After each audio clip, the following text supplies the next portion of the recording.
चलो भाई, नेक्स्ट असांजो चैप्टर आहे respiratory system of human beings. Now shortest असांजो चैप्टर आहे, सो हिकु ॿिनि ॾींहंनि में हिन खे वाइंड अप कंदासीं। तव्हांजा जेके प्रैक्टिकल्स आहिनि उहे आई थिंक 6 अप्रैल खां आहिनि, राइट। सो 6 अप्रैल खां तव्हांजा प्रैक्टिकल आहिनि, सो 5 अप्रैल ताईं तव्हांजा क्लासिस हलंदा। ऐं उन खां पोइ विच में जेको ॾींहुं मोकल जो मिलंदो त रेस्ट ऑफ द चैप्टर असां उन में पढ़ंदासीं।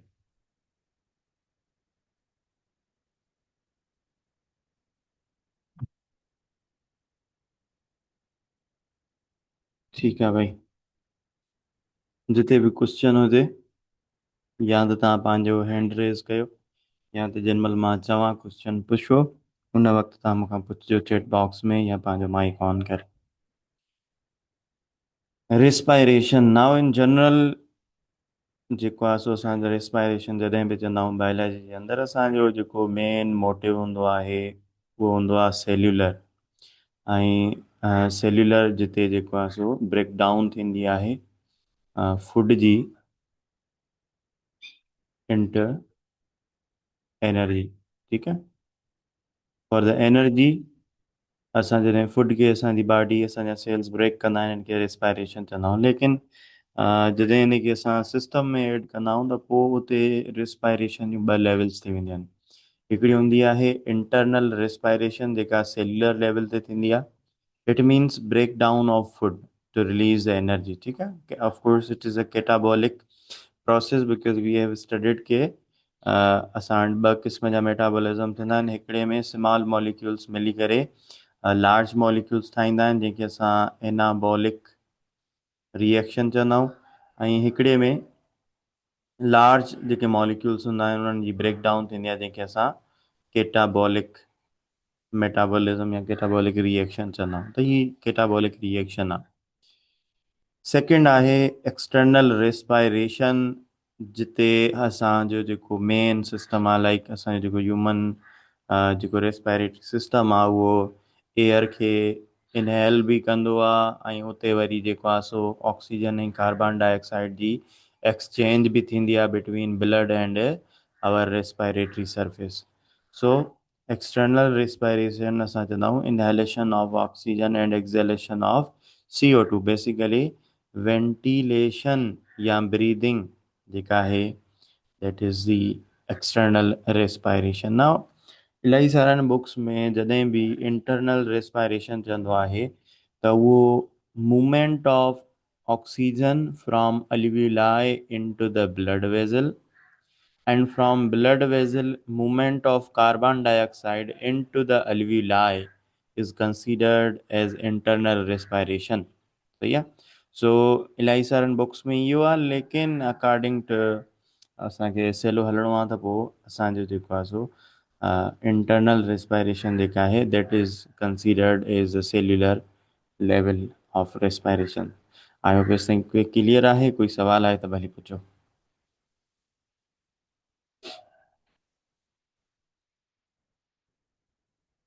Relate the structure of each respiratory organ with its function। ठीक है, so now we have to study the human respiratory system, उन जा organs, उन्हनि जी structures ऐं उन्हनि जो रोल या फंक्शन कहिड़ो आहे गैसेस एक्सचेंज में, वेंटिलेशन में। ठीकु आहे, सो फर्स्ट एसेलो आहे। ऐं हाणे जेको ह्यूमन रेस्पायरेटरी सिस्टम आहे it start from the nose and ends in the alveoli। ठीकु आहे, इनसाइड द लंग्स असांजी सरफेस जेका आहे गैसियस एक्सचेंज लाइ उहा alveoli आहिनि। त नोज़ खां शुरू थींदो आहे, alveoli ते एंड थींदो आहे। त हाणे हिन सॼे सिस्टम में जेके बि ऑर्गन्स आहिनि we have divided them into 2 regions. हिकिड़ो आहे अपर रेस्पायरेटरी सिस्टम, ॿियो आहे lower respiratory system. So upper जे अंदरि जेके मेजर स्ट्रक्चर्स आहिनि उहे असांजी नोज़ आहे, उन जे अंदरि नेज़ल कैविटी आहे, उन जे अंदरि असांजो लैरेंक्स अची वियो, फेरेंक्स इन जे अंदरि अची वियो। सो टोटल 4 असांजूं मेजर स्ट्रक्चर्स आहिनि। लेकिन अगरि आर्गन जी ॻाल्हि कयूं त पोइ नोज़, फेरेंक्स एंड लेरेंक्स इन जे अंदरि असांजा स्ट्रक्चर्स अची विया। सो हिननि जे अंदरि जॾहिं इन्फेक्शन थींदो आहे त उन्हनि खे बि असां चवंदा आहियूं these are the upper respiratory tract infection. सही आहे। ऐं उन खां पोइ जेकी ट्रेकिया खां स्टार्टिंग पॉइंट आहे ऐं जेके बि इंटरनल स्ट्रक्चर्स आहिनि we call them lower respiratory tract, ऐं उन्हनि में अगरि कोई इन्फेक्शन थिए थो त लोअर रेस्पायरेटरी इन्फेक्शन। सही आहे। So upper nose pharynx larynx, lower trachea bronchi bronchiole, chest cavity जंहिंखे थोरेसिक कैविटी चऊं था, ribs external internal, costal muscles diaphragm lungs pleura etcetera, these are the internal lower respiratory tract structures. So मुंहिंजो network unstable आहे, जिते आवाज़ cut थिए त ॿुधाइजो। आवाज़ क्लियर आहे सभिनि ॾे?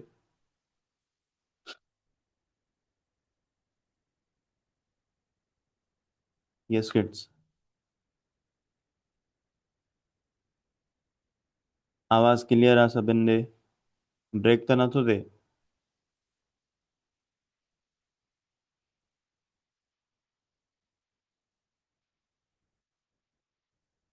हेलो। Okay, thank U. जेॾी महिल पुछां त एटलीस्ट थोरो जल्दी जल्दी टाइप कंदा कयो, या मोबाइल रखी हलिया था वञो, साइड ते वेही था रहो वञी।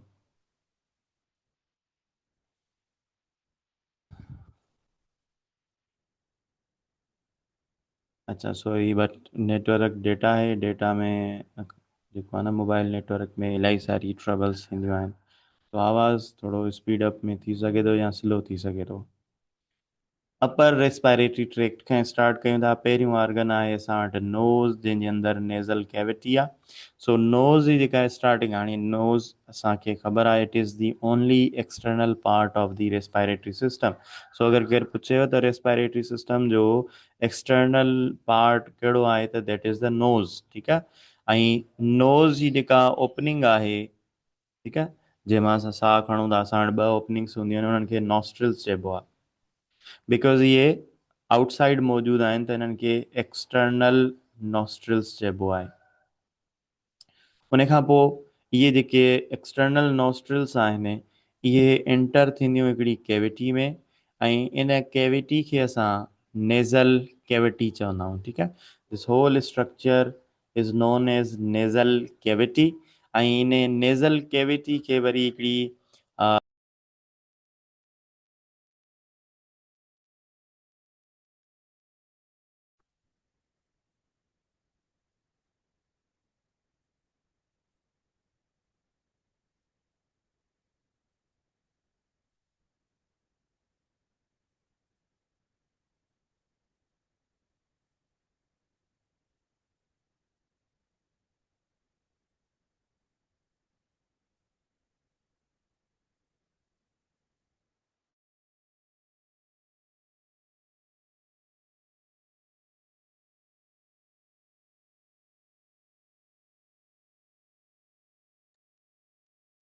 हाँ बाबा, कहिड़ी मीटिंग पई थिए?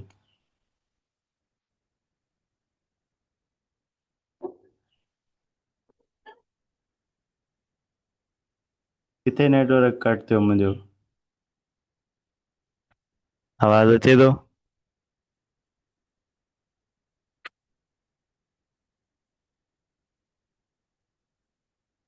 अच्छा, किथे किथे कट थियो? Nostrils, sorry. सो नोस्ट्रल असांजी जेका नोस्ट्रल्स आहिनि, इहे एक्सटर्नल ओपनिंग्स आहिनि नोज़ जूं, जंहिंमां एयर इंटर थींदी आहे। पोइ आहे nasal cavity. So nasal cavity जेका आहे, इहा एम्प्टी स्पेस आहे नोज़ जे अंदरि, ऐं इन खे असांजो जेको सेप्टम आहे that divides it into the two structures. सही आहे। सो सेप्टम जेको हूंदो आहे, उहो असांजे नेज़ल कैविटी खे ॿिनि हिसनि में डिवाइड कंदो आहे, ऐं इन जे करे असां वटि ॿ नॉस्ट्रल्स थींदियूं आहिनि, जिन मां एयर इंटर थींदी आहे। सही आहे। हाणे जेका असांजी नेज़ल कैविटी आहे, इन में खोड़ सारियूं स्ट्रक्चर्स हूंदियूं आहिनि। सभ खां पहिरियों त सिलिएटेड म्यूकस मेम्ब्रेन हूंदी आहे। असां पढ़ी आया आहियूं त जेका जेके बि असांजूं डाइजेस्टिव सिस्टम आहे, रेस्पायरेटरी सिस्टम आहे, इन में जेका लेयर आहे इन खे कवर थी करे कैविटी खे, उहा म्यूकस मेम्ब्रेन हूंदी आहे, बेसिकली एपिथेलियल सेल्स जी ठहियल हूंदी आहे, ठीकु आहे, मेडअप ऑफ एपिथेलियल सेल्स, लेकिन इन में खोड़ सारा गॉबलेट सेल्स हूंदा आहिनि जेके म्यूकस सीक्रेट कंदा आहिनि, इन्हनि जे करे इन्हनि खे असां म्यूकस मेम्ब्रेन चवंदा आहियूं। सो ऐं इन में ॿी जेका मोस्ट इम्पॉर्टेंट स्ट्रक्चर आहे म्यूकस मेम्ब्रेन में, त हिन जा जेके सेल्स हूंदा आहिनि, so if I draw them outside, त हिन सेल्स जे मथां सिलिया मौजूदु हूंदा आहिनि, ठीकु आहे। सिलिया पहिरियों बि पढ़ी आया आहियो, ही शार्ट हेयर लाइक स्ट्रक्चर्स हूंदा आहिनि, ऐं इहे जेके सिलिया हूंदा आहिनि विथ म्यूकस, इहे ट्रेप कंदा आहिनि जेके बि हिते ऑर्गेनिज़म, जर्म्स, डर्ट पार्टिकल्स अचनि था, उन्हनि खे कैप्चर कंदा आहिनि, सही आहे। त ही हितां खां वठी करे असांजी सॼो जेको रेस्पायरेटरी सिस्टम आहे, इवन डाइजेस्टिव सिस्टम आहे, उहो म्यूकस मेम्ब्रेन सां कवर आहे, ऐं जेको रेस्पायरेटरी सिस्टम आहे इन में जेको आहे सो जेके सेल्स आहिनि उन्हनि में सिलिया मौजूदु आहिनि जेके कंटिन्यूअसली बीट कंदा रहंदा आहिनि ऐं ट्रेप कंदा रहंदा आहिनि जेको आहे so dust and dirt particles के। उन खां अलावा at the entrance of the nose, ठीकु आहे, सो ही नॉस्ट्रिल आहे, इन नॉस्ट्रिल जे एंट्रेंस ते हिते शार्ट हेयर्स मौजूदु हूंदा आहिनि नोज़ जे अंदरि, ठीकु आहे। So these hairs are known as vestibule, ठीकु आहे, बायोलॉजी जी ॿोली में हिनखे वेस्टिब्यूल चवंदा आहियूं। ही हेयर्स हूंदा आहिनि नोज़ जे अंदरि, ऐं इहे बि म्यूकस मेम्ब्रेन सिलिया सां मिली करे ट्रेप कंदा आहिनि पार्टिकल्स खे। उन खां अलावा असांजे नेज़ल कैविटी में खोड़ सारियूं ब्लड कैपिलरीज़ हूंदियूं आहिनि, it is rich in the blood capillaries, ऐं ब्लड कैपिलरीज़ जो जेको इम्पोर्टेंट फंक्शन हूंदो आहे दैट इज़ बिकॉज़ इन जे अंदरि ब्लड आहे, ऐं असांखे ख़बर आहे त blood also carry the heat, so जॾहिं ब्लड कैपिलरीज़ हिते ज़्यादा हूंदियूं आहिनि त हिते हीट बि ज़्यादा हूंदी आहे, जेका जंहिंजो जेको मेन रोल आहे उहो आहे वार्म द इनकमिंग एयर, ठीकु आहे। सो इहा जेका एयर अचे थी पई उनखे वार्म कंदो आहे कैपिलरीज़। उन खां अलावा म्यूकस, सिलिया, हेयर्स इहे फिल्टरिंग जो तौरु कमु कंदा आहिनि, ऐं जंहिंजे करे जेको असांजो नेज़ल कैविटी आहे, अच्छा उन खां पोइ असांजी नेज़ल कैविटी में बोनी स्ट्रक्चर्स हूंदियूं आहिनि, ठीकु आहे, बोन स्ट्रक्चर हूंदियूं आहिनि जंहिंजे मथां असांजी म्यूकस मेम्ब्रेन चढ़ियल हूंदी आहे, इन्हनि खे नेज़ल कॉन्की चइबो आहे, ठीकु आहे। टे हूंदियूं आहिनि, सभा top most, superior, middle conchae and inferior conchae, सही आहे। बेसिकली सरफेस एरिया इंक्रीज़ कंदियूं आहिनि असांजे नेज़ल कैविटी जो।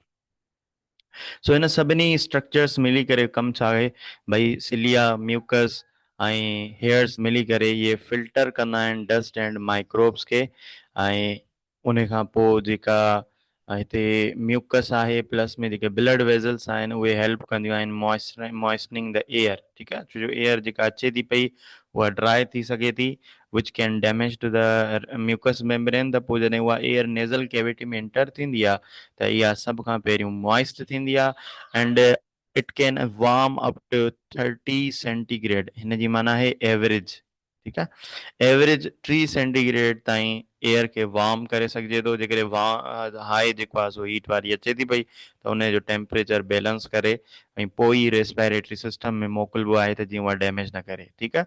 सो नेज़ल कैविटी जो इम्पोर्टेंट कमु आहे नोज़ जो, फर्स्ट ऑफ ऑल इहो। अच्छा, हिते अगरि ही येलो कलर जूं स्ट्रक्चर्स ॾिसंदव त ही असांजा हिते all factory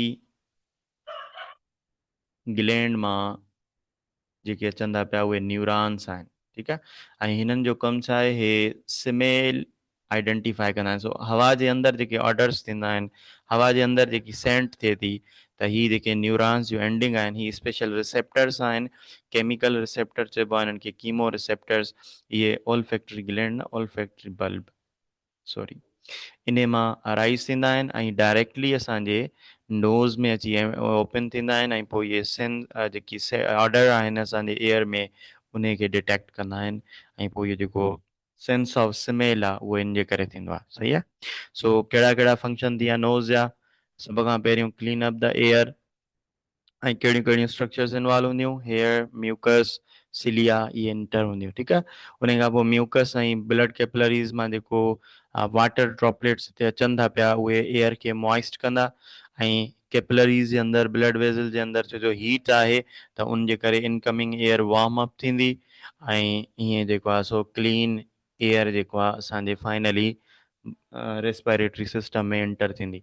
so as soon as nasal cavity जेको आहे सो एंड जीअं उन जो ख़तमु थिए थो एरिया त हिकिड़ी मस्क्यूलर ट्यूब स्टार्ट थिए थी जंहिंखे फेरेंक्स चइबो आहे. ठीकु आहे. It is a muscular tube. So start जेका आहे उहा थिए थी नोज़ नेज़ल कैविटी खां. हाणे हिते असां पढ़ियासीं त फ्रंट में जेका ओपनिंग आहे इन खे असां एक्सटर्नल नॉस्ट्रल्स चऊं था. उन खां पोइ जेके इंटरनल ओपनिंग आहिनि असांजे हिन नेज़ल कैविटी जूं इनटू द फेरेंक्स इन्हनि खे असां इंटरनल नॉस्ट्रल्स चवंदा आहियूं. सही आहे. ऐं इहे डायरेक्टली ओपन थींदियूं आहिनि फेरेंक्स में. हिकिड़ी मस्क्यूलर कोन शेप ट्यूब आहे. इन जा टे डिविजन्स आहिनि. जेको नेज़ल कैविटी सां आहे रीजन उनखे नेज़ो फेरेंक्स चवंदासीं. जेको ओरल कैविटी जे नज़दीक आहे ओरल कैविटी सां कनेक्टेड आहे उनखे ओरो फेरेंक्स चवंदासीं. ऐं जेको लेरेंग्स जेको ट्रेकिया जो पार्ट आहे उन जे नज़दीक आहे उनखे लेरेंगो फेरेंक्स चवंदासीं. सही आहे. सो इहे टे डिविजन्स आहिनि. हीउ जेको फेरेंक्स आहे इहो हिकिड़ो कॉमन path आहे फॉर कॉमन ओपनिंग आहे for respiratory and digestive system. ठीकु आहे. सो इहो कनेक्ट कंदो आहे नेज़ल कैविटी खे एंड ओरल कैविटी खे with their respective tubes. So nasal cavity आहे त इहो ट्रेकिया सां कनेक्ट कंदो. जेकॾहिं ओरल कैविटी आहे त इहो हिनखे एसोफेगस यानी फूड पाइप सां कनेक्ट कंदो. सही आहे. इन जा पंहिंजा टे डिविजन्स आहिनि. जेको नेज़ल कैविटी जे वेझो आहे उनखे नेज़ोफेरेंक्स. ओरल जेको ओरल कैविटी जे नज़दीक आहे या उन जो जेको पार्ट आहे उनखे ओरोफेरेंक्स ऐं फाइनली लेरेंक्स वारे रीजन खे लेरेंगोफेरेंक्स. कॉमन पैसेज आहे एयर एंड फूड जे लाइ. कंडक्ट कंदो आहे एयर खे नेज़ल कैविटी मां टुवर्ड द लेरेंक्स यानी ट्रेकिया जे तरफ़. डाइजेस्टिव सिस्टम में वरी इहो ट्रांसपोर्ट कंदो आहे फूड खे ओरल कैविटी मां टुवर्ड दी एसोफेगस. थर्ड असां वटि स्ट्रक्चर स्टार्ट थिए थी that is the larynx. Larynx जेको आहे जंहिंखे साउंड बॉक्स बि चइबो आहे. Basically it is present on the top of the trachea. ठीकु आहे. फर्स्ट जेको ट्रेकिया जो पार्ट आहे अगरि केरु पुछेव त दैट इज़ द लेरेंक्स. ऐं ही जेका स्ट्रक्चर आहे it is collectively known as larynx. ऐं अक्सर हिनखे असां हिन तरीक़े सां ड्रॉ कंदा आहियूं. हिकिड़ो क्राउन शेप स्ट्रक्चर हूंदी आहे ऐं इन खां पोइ हिन जे हेठां जेको आहे सो सी शेप कार्टिलेजिस हूंदा आहिनि विच फॉर्म्स द ट्रेकिया. ठीकु आहे. So this is like this. So ही ट्रेकिया ऐं ही जेका फर्स्ट स्ट्रक्चर आहे हिनखे असां जेको आहे सो लेरेंक्स चवंदा आहियूं. ऐं लेरेंक्स जी जेका ओपनिंग आहे the opening of larynx is known as glottis. ही तव्हां इलाही वर्ड ॿुधो हूंदो. Actually the glottis is the opening of the larynx. Glottis. ऐं हिन ओपनिंग जे मथां हिकिड़ी कार्टिलेज जो फ्लेप मौजूदु हूंदो आहे that is known as epiglottis. AP माना मथां.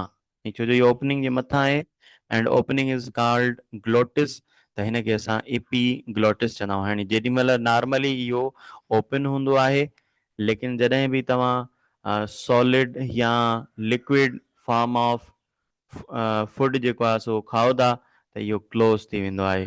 ठीकु आहे. क्लोज़ थींदो आहे त हिन ग्लोटिस खे बंदि करे छॾींदो आहे ऐं पोइ जेको सॉलिड हूंदो आहे उहो पास थी वेंदो आहे एसोफेगस जे अंदरि that is the food pipe. सही आहे. सो लेरेंक्स कार्टिलेजिनियस चेंबर आहे. इन जी जेका top most flip like structure आहे हुनखे एपीग्लॉटिस चऊं था. इन जे अंदरि अच्छा वोकल कार्ड्स बि मौजूदु हूंदा आहिनि. वोकल कार्ड बि हिकिड़ा स्पेशल असांजा मस्क्यूलर स्ट्रक्चर्स आहिनि जेके जॾहिं जेको आहे जॾहिं असां ॻाल्हाईंदा आहियूं त इहे वाइब्रेट कंदा आहिनि जंहिंजे करे साउंड प्रोड्यूस थींदो आहे. ठीकु आहे. टोटल टे हूंदा आहिनि लेकिन वर्किंग फंक्शनल ॿ हूंदा आहिनि. वोकल कॉर्ड्स जेको आहे सो साउंड प्रोड्यूस कंदा आहिनि ऐं इन जी ओपनिंग खे असां ग्लॉटिस चवंदा आहियूं. इन खे फ्लिप लाइक कवरिंग जेका ग्लॉटिस खे क्लोज़ कंदी आहे हुनखे एपीग्लॉटिस चवंदा आहियूं. हिन जो जेको फंक्शन हूंदो आहे हिकु त एयर जो पैसेज आहे. एयर खे अलो कंदो आहे ट्रेकिया में. Number 2 prevent the food entry. छो जो एपीग्लॉटिस बंदि थी वेंदो जॾहिं असां स्वेलिंग कंदा आहियूं त इहो सॉलिड या लिक्विड पार्टिकल्स खे वञण खां रोकींदो आहे, अनलेस अनलेस तव्हां ॻाल्हाइण जे दौरान खाइण जे दौरान तव्हां ॻाल्हाइणु शुरू कयो त ऑफकोर्स जॾहिं हवा जॾहिं तव्हां ॻाल्हाईंदा आहियो त एयर ग्लॉटिस मां ॿाहिरि निकिरंदी आहे, तॾहिं तव्हां ॻाल्हाईंदा आहियो, तॾहिं साउंड प्रोड्यूस थींदो आहे, तॾहिं वोकल कार्ड्स वाइब्रेट कंदा आहिनि, त पोइ इहो खुलंदो आहे ऐं पोइ ॻाल्हाइण जे खाइण जे दौरान जॾहिं ॻाल्हाईंदा आहियो त पोइ food particles water can enter into your lungs, ठीकु आहे, जंहिंजे करे वरी पोइ तव्हांखे कफिंग बि थींदी आहे। उन खां अलावा छो जो हिन जे अंदरि वोकल कार्ड्स आहिनि त ही साउंड प्रोड्यूस कंदो आहे जॾहिं एयर मूव आउट कंदी आहे। एसि ताईं कोई क्वेश्चन हुजे त पुछो भले। यस, एनी क्वेश्चन कंफ्यूजन?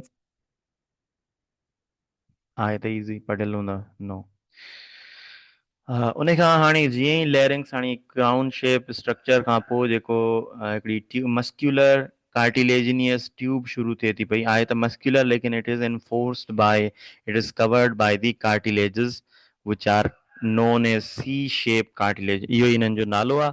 ऐं इहे जेको आहे सो कवर कंदा आहिनि ट्रेकिया खे। ट्रेकिया हिकिड़ी ट्यूब आहे जंहिंखे विंड पाइप बि चइबो आहे, प्रीवियस क्लासिस में पढ़ी आया हूंदव। सो इहा जेका ट्रेकिया आहे, हिकु त इन खे कवर कंदा आहिनि सी शेप कार्टिलेज। हाणे सी शेप छो था चऊं, छो जो अगरि हिन ट्यूब खे ॾिसंदव, सो दिस इज़ दी कार्टिलेज असांजी ट्रेकिया। सो हिन ट्रेकिया में अगरि तव्हां ॾिसंदो त हिन में जेके कार्टिलेजिस आहिनि उहे हिन खे कंप्लीटली कवर न आहिनि कंदा, ठीकु आहे, लाइक दिस, इहे कंप्लीटली कवर न आहिनि कंदा, रेदर इहे हिकिड़ी साइड खां हिन खे कवर कंदा आहिनि हिन तरीक़े सां। So that is why they are known as C shape cartilage. जो हिन कार्टिलेज जी स्ट्रक्चर ॾिसंदो हिकु हिन तरीक़े सां हूंदा आहिनि, ही कंप्लीटली सर्किल में न आहिनि हूंदा, हाफ सर्किल हूंदा आहिनि, जंहिंजे करे सी शेप कार्टिलेज चइबो आहे। उन खां अलावा जीअं मां चयो त हिन जे अंदरि जेको आहे सो जेके बि असांजो रेस्पायरेटरी डाइजेस्टिव सिस्टम आहे उन में म्यूकस मेम्ब्रेन हूंदी, प्लस में रेस्पायरेटरी ट्रैक्ट में ई सॼी सारी कवर्ड हूंदी सिलिया सां। जेके बि सेल हूंदा सभिनि जे मथां सिलिया हूंदा ऐं हुन में खोड़ सारा सेल जेके आहिनि जंहिंखे असां गोबलेट सेल्स चइबो आहियूं। गोबलेट सेल वरी प्रोड्यूस कंदा म्यूकस खे ऐं पोइ टुगेदर इहे असांजे ट्रेकिया खे क्लीन कंदा, ठीकु आहे। इहे डस्ट पार्टिकल अगरि को नेज़ल कैविटी मां स्किप बि थी थो अचे त they will remove those particles from the trachea. Function जी ॻाल्हि कयूं त इहो जेको आहे सो असांजो नंबर वन जेके सी शेप कार्टिलेज आहिनि उहे असांजे ट्रेकिया खे क्लोज़ थियण न आहिनि ॾींदा, ठीकु आहे, छो जो इहो मस्कुलर ऑर्गन आहे। जीअं ई एयर प्रेशर डिक्रीज़ थींदो इनसाइड त इहो कोलैप्स थी सघे थो, बट इहे सी शेप कार्टिलेज हिनखे ओपन करे रखंदा आहिनि। उन खां पोइ एयर खे ट्रांसपोर्ट कंदो आहे ब्रोंकाई में। हाणे ब्रोंकाई जेके आहिनि उहे ट्रेकिया मां ई ठहंदा आहिनि। उन खां अलावा सिलिया ऐं म्यूकस जे मदद सां इहो ट्रैप कंदो आहे ऐं रिमूव कंदो आहे पार्टिकल सां। जो म्यूकस ट्रैप कंदी पार्टिकल्स खे ऐं सिलिया जे बीटिंग जे करे इहे थ्रोट जे तरफ़ जेको आहे सो मूव कंदा पार्टिकल्स खे, ऐं पोइ उहो तव्हां ॻी वञो या ॿाहिरि कढी छॾियो, तव्हां ते डिपेंड आहे। हाणे असांजे बिल्कुलु स्टर्नम जे सेंटर ते जेका ट्रेकिया आहे उहा बायफुरकेट थींदी आहे, ठीकु आहे। बायफुरकेट माना ॿिनि हिसनि में डिवाइड थी वञणु। सो ट्रेकिया जेका हूंदी उहा बायफुरकेट थींदी ॿिनि लेफ्ट एंड राइट स्ट्रक्चर्स में, ट्यूब्स में। सो इन्हनि खे असां चवंदा आहियूं these are the bronchiole bronchi, सही आहे। सो ब्रोंकाई ट्रेकिया मां ठहंदा जॾहिं ट्रेकिया बायफुरकेट थींदी। ऐं छो जो ही असांजा लंग्स ॿ आहिनि त इनिशियली जेका ट्रेकिया हूंदी उहा ॿिनि ब्रोंकाई में डिवाइड थींदी, जंहिंखे असां प्राइमरी ब्रोंकाई जो नालो ॾींदासीं। सो ब्रोंकस सिंगल ट्यूब, ब्रोंकाई पिल्यूरल थी वियो, सही आहे। छो जो ॿ आहिनि, पिल्यूरल आहे त असां चवंदासीं प्राइमरी ब्रोंकाई। प्राइमरी ब्रोंकाई जेके हूंदा उहे ठहंदा ट्रेकिया मां ड्यू टू द बायफुरकेशन, यानी जॾहिं ट्रेकिया ॿिनि हिसनि में डिवाइड थींदी आहे। सो हाणे हिते क्लियरली ॾिसो, हेसि ताईं ट्रेकिया आहे। ट्रेकिया जॾहिं बायफुरकेट थी ॿिनि ट्यूब्स में, स्मॉलर ट्यूब्स में, त इन्हनि खे असां ब्रोंकाई चयोसीं। छो जो फर्स्ट ब्रोंकाई आहिनि त इन्हनि खे असां प्राइमरी ब्रोंकाई चवंदा, right primary bronchi and left primary bronchi. Finally जॾहिं इहे इंटर थींदा लंग्स जे अंदरि त इहे वरी फर्दर मोर जेको आहे सो ट्यूब्स डिवाइड थींदा वेंदा। ब्रोंकाई इहे जेको आहे सो वेंदा डिवाइड थींदा until they reach their microscopic structure. So 3 levels तव्हांखे यादि करणा आहिनि. ट्रेकिया डिवाइड थी करे प्राइमरी ब्रोंकाई ठाहींदी. प्राइमरी ब्रोंकाई ॿ हूंदा आहिनि, हिकिड़ो लेफ्ट प्राइमरी ब्रोंकाई ऐं ॿियो राइट प्राइमरी ब्रोंकाई. नाउ हर एक प्राइमरी ब्रोंकाई वरी फर्दर डिवाइड थींदो सेकेंडरी प्राइमरी पंहिंजो ब्रोंकाई जे अंदरि. सेकेंडरी वरी जेके हूंदा उहे टर्चरी जे अंदरि डिवाइड थींदा, यानी थर्ड लेवल आहे हिननि जी. ऐं फाइनली पोइ इहे वेंदा डिवाइड थींदा माइक्रोस्कोपिक लेवल ते हलिया वेंदा. ऐं जेके माइक्रोस्कोपिक ब्रोंकाई हूंदा उन्हनि खे हाणे असां ब्रोंक्यूल्स चवंदासीं. ठीकु आहे. सो ब्रोंक्यूल्स जेके आहिनि उहे माइक्रोस्कोपिक डिविजन्स आहिनि ब्रोंकाई मां. छो जो इहे डिवाइड थिए थो पियो. हीउ हिकिड़ो ट्यूब हुयो, इहो डिवाइड थियो त हिन मां स्मॉलर ट्यूब्स ठहिया. इहे स्मॉलर ट्यूब्स डिवाइड थींदा त हिन मां अञा स्मॉलर ट्यूब्स ठहंदा ऐं इहे डिवाइड थींदा त अञा स्मॉलर ट्यूब्स ठहंदा वेंदा. सो इहे जेके माइक्रोस्कोपिक ब्रोंकाई आहिनि हिननि खे असां ब्रोंक्यूल चवंदा आहियूं. ऐं they can divide up to microscopic level. ऐं जॾहिं हिननि जी साइज़ माना अराउंड 1 मिलीमीटर थींदी आहे त कार्टिलेजिस ख़तम थी वेंदियूं आहिनि. सो टिल मेजर डिविजन्स जेके आहिनि ब्रोंक्यूल्स जूं उन्हनि में कार्टिलेज थींदी आहे, लेकिन हिननि जी जॾहिं स्ट्रक्चर सफ़ाई डिक्रीज़ थी वञे, माइक्रोस्कोपिक थी वञे, त पोइ कार्टिलेजिस जेके आहिनि उहे डिसअपियर थी वेंदा आहिनि. पोइ सिर्फ़ु स्मूथ मसल्स हूंदा आहिनि. ठीकु आहे. सिर्फ़ु स्मूथ मसल्स हूंदा, बाक़ी कार्टिलेज जेका आहे उहा ख़तम थी वेंदी. फंक्शन हिननि जो छा आहे? अगेन ट्रेकिया वांगुरु ही छा कंदा? एयर खे डिस्ट्रीब्यूट कंदा लंग्स में, रेगुलेट कंदा एयर फ्लो खे. छो जो ब्रोंक्यूल्स जे अंदरि स्मूथ मसल्स आहिनि त स्मूथ मसल्स जेके आहिनि डायरेक्टली कॉन्ट्रैक्ट रिलैक्स थी करे एयर जी सप्लाई खे कंट्रोल करे सघनि था. ठीकु आहे.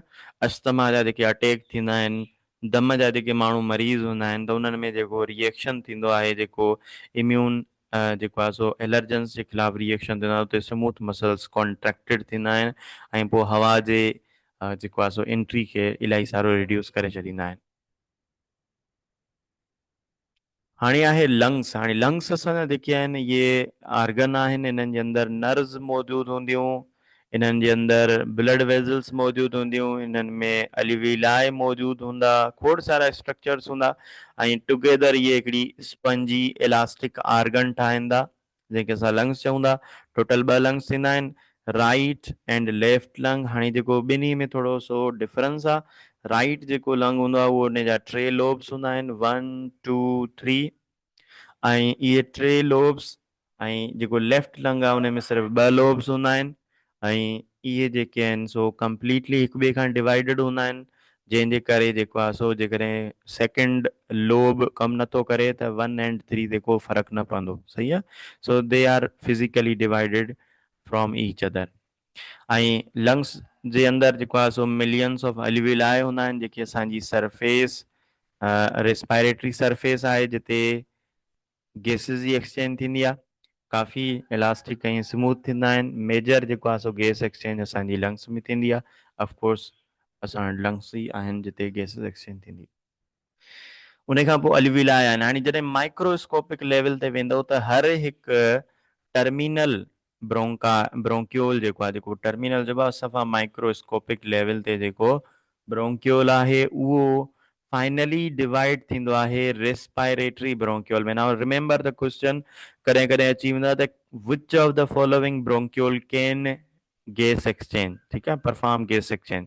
त रेस्पायरेटरी ब्रोंक्यूल में उन जी एतिरो त थिन थी वेंदो आहे जो उन में गैसिस एक्सचेंज पॉसिबल थी वेंदी आहे. इन जे करे हिनखे रेस्पायरेटरी ब्रोंक्यूल चइबो आहे. सो ओनली जेका गैसिस एक्सचेंज थींदी हिन सॼे सिस्टम में उहा हिकु रेस्पायरेटरी ब्रोंक्यूल्स में, ॿी मेन जेको आहे सो असांजे अल्वीलर सेक में थींदी. सही आहे. सो रेस्पायरेटरी ब्रोंक्यूल जेके हूंदा उहे डिवाइड थींदा into smaller ducts. We call them alveolar ducts. ऐं इहे अल्वीलर डक्ट मां पाउच लाइक स्ट्रक्चर्स ठहंदियूं जिन खे कलेक्टिवली असां अल्वीलर सेक चवंदा आहियूं. सो हाणे हिन ही असांजी रेस्पायरेटरी ब्रोंक्यूल इहा डिवाइड थी असांजी इंटू दी अल्वीलर ट्यूब, अल्वीलर डक्ट.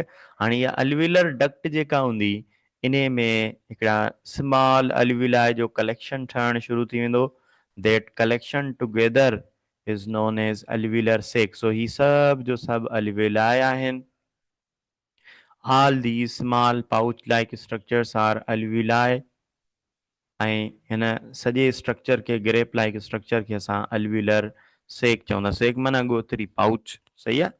ऐं हिन सभिनी alveoli में पोर्स मौजूदु आहिनि, जंहिंजे करे जेको आहे सो हवा जॾहिं हिकिड़े alveoli में ईंदी आहे त वरी उहा ॿिए में ट्रांसफर थींदी आहे, ॿिए मां टे में, ऐं टे मां चौथे में, ऐं ईअं जेको एयर आहे उहा डिस्ट्रीब्यूट थींदी आहे सभिनी alveoli में, ठीकु आहे। असांजे लंग्स जे अंदरि अराउंड एवरेज 700 मिलियन alveoli मौजूदु आहिनि, जिन जी जेका थिकनेस आहे उहा अराउंड 0.1 माइक्रोन मीटर आहे। इन में जेके बि alveolar sac आहिनि, alveoli आहिनि, उन में कैपिलरीज़ मौजूदु आहिनि। सो ही हर हिकु alveoli सां कैपिलरी बेड मौजूदु आहे। उन खां अलावा alveoli जेको आहे सो कवर्ड हूंदा आहिनि सर्फेक्टेंट सां। हाणे सर्फेक्टेंट जेको आहे, जीअं तव्हां सीरम पढ़ी आया हो, सीरस फ्लूइड पढ़ी आया हो, कार्डियाक मेम्ब्रेन जे अंदरि, उन खां अलावा ॿियनि स्ट्रक्चर्स जे अंदरि तव्हां सीरस फ्लूइड पढ़ियो आहे। हिते बि जेको आहे सो हिकिड़ो फ्लूइड हूंदो जंहिंखे असां सर्फेक्टेंट चवंदा आहियूं। लेकिन सीरस जेको फ्लूइड आहे उहो प्लूरल मेम्ब्रेन सीक्रेट कंदी आहे, असांजी जेका सॉरी नालो बि मूंखां ज़हन तां लही वियो, कवर कंदी आहे असांजे आर्गन्स खे, उहा मेम्ब्रेन प्रोड्यूस कंदी आहे। लेकिन जेको सर्फेक्टेंट हूंदो आहे, it is produced by the pneumocyte type 2, ठीकु आहे। The cells of the alveoli are known as pneumocyte. ॿ टाइप जा थींदा आहिनि, निमोसाइट 1 एंड निमोसाइट 2। 1 जेके हूंदा आहिनि इहे सिंपल स्क्वाइमस एपिथेलियल सेल्स हूंदा आहिनि, ठीकु आहे। इहे फ्लैट हूंदा आहिनि बिल्कुलु इन तरीक़े सां, ऐं इहे गैसिस एक्सचेंज में रोल प्ले कंदा आहिनि। जॾहिं त जेको निमोसाइट 2 आहिनि, इहे क्यूबाइडल एपिथेलिया आहिनि, ऐं इहे क्यूबाइडल एपिथेलिया सर्फेक्टेंट रिलीज़ कंदा आहिनि, जेको वरी हिननि खे फ्रिक्शन खे रिड्यूस कंदो आहे जॾहिं कॉन्ट्रैक्ट रिलैक्स थींदा आहिनि। Function rapid diffusion of oxygen and carbon dioxide. Surfactant जेको आहे सो प्रिवेंट कंदो आहे कोलैप्सिंग खे, इलास्टिसिटी प्रोवाइड कंदो आहे। ऐं हिन लंग्स जे अंदरि alveoli में खोड़ सारा इलास्टिक फाइबर्स हूंदा आहिनि जेके एक्सपांशन एंड रिकॉइल खे कंट्रोल कंदा आहिनि। यानी जॾहिं असां साहु खणंदा आहियूं त लंग्स असांजा, alveoli असांजा एक्सपांड थींदा आहिनि, ऐं जॾहिं असां रिलैक्स थींदा आहियूं त इहे पंहिंजे ई इलास्टिक नेचर जे करे क्लोज़ थींदा आहिनि, जंहिंखे असां रिकॉइल चवंदा आहियूं। त इलास्टिक फाइबर जे करे इहा शइ पॉसिबल आहे। Chest cavity and breathing muscles. Now chest cavity खे असां थोरेसिक कैविटी चवंदा आहियूं। असां हिन में पढ़ी आयासीं कॉर्डेट जे अंदरि जेको डायफ्राम मौजूदु हूंदो आहे मैमल्स, ऐं जो मैमल्स जे अंदरि उहो असांजे ट्रंक खे ॿिनि हिसनि में डिवाइड कंदो आहे, थोरेक्स एंड एब्डोमिनल कैविटी। जेका थोरेसिक कैविटी आहे उनखे असां कॉमनली चेस्ट कैविटी चवंदा आहियूं। ऐं इहा जेका थोरेसिक कैविटी आहे, it is consist of ribs and sternum, ऐं इहे मिली करे असांजो थोरेसिक कैविटी ठाहींदा। हाणे बिटवीन द रिब्स असांजा, सो हिकिड़ी ही रिब आहे, ॿी हीअ रिब आहे, इन जे विच में असांजा मसल्स हूंदा आहिनि जिन खे असां इंटर कोस्टल मसल्स चवंदा आहियूं, ठीकु आहे। They are known as intercostal muscles. लेकिन हिन जा ॿ टाइप हूंदा आहिनि, हिकिड़ा आउटसाइड हूंदा आहिनि जिन खे एक्सटर्नल, हिकिड़ा इनसाइड हूंदा आहिनि जिन खे असां इंटरनल इंटर कोस्टल मसल चवंदा आहियूं। सो ऐं उन खां पोइ हिकिड़ो डोम शेप स्केलेटल मसल आहे, ठीकु आहे, जेको सेपरेट करे थो ट्रंक खे टू डिवाइड करे थो टू डिविजन्स में। हिनखे असां डायाफ्राम चऊं था। डायाफ्राम जेको आहे इहो हिकिड़ो लार्ज स्केलेटल मसल आहे, ऐं इहो प्लस में एक्सटर्नल ऐं इंटरनल इंटरकोस्टल मसल्स मिली करे इन्हनि खे कलेक्टिवली असां रेस्पायरेटरी मसल्स चवंदा आहियूं, छो जो ब्रीदिंग में इहे इन्वॉल्व हूंदा आहिनि। 70% वेंटिलेशन या ब्रीदिंग उहा असां जेको आहे सो डायाफ्राम जी मदद सां कंदा आहियूं। बाक़ी जेका 30-20% असांजी ब्रीदिंग आहे, वेंटिलेशन आहे, उहा असां हिन मसल्स जे ज़रिए कंदा आहियूं, सही आहे। सो इहो हुयो तव्हांजो लोअर चेस्ट कैविटी जे अंदरि। सो हीअ हाणे स्ट्रक्चर आहे।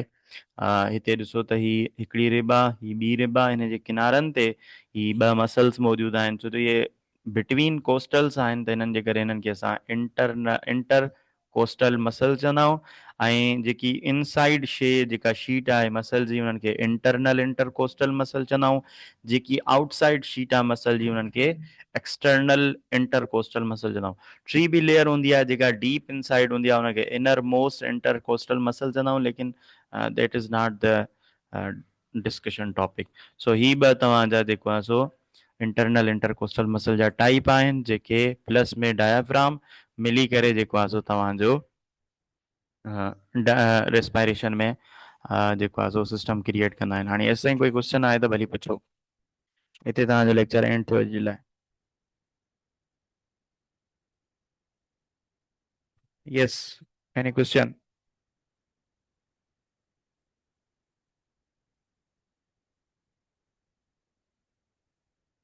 ओके, ठीकु आहे, हाणे तव्हां सभु वञी सघो था।